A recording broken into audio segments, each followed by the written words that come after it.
In Avon, police want you to help them determine who these men are. Take a look at this. Police released the security camera video of these two men breaking into a gun store. Now, thankfully, the smash and grab, well, it didn't go so well. Absolutely not. Rich Van Wyk says that the guns that they were after ended up being out of their reach.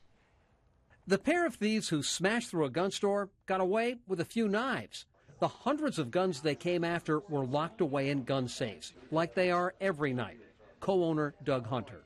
It helps us sleep better at night. The extra security was a relief to investigators. If those were out on the street, Lord knows where those actual weapons would be found. The men were brazen. One casually checked out the store several times. Sirens of police rushing to a distant emergency didn't scare him off. He walked out to the highway to watch the police cars go by.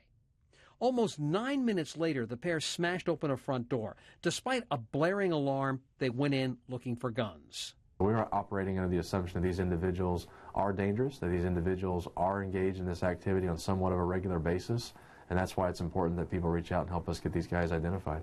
10 years ago, thieves drove an SUV through the front doors of Fort Liberty Firearms. New owners have improved security.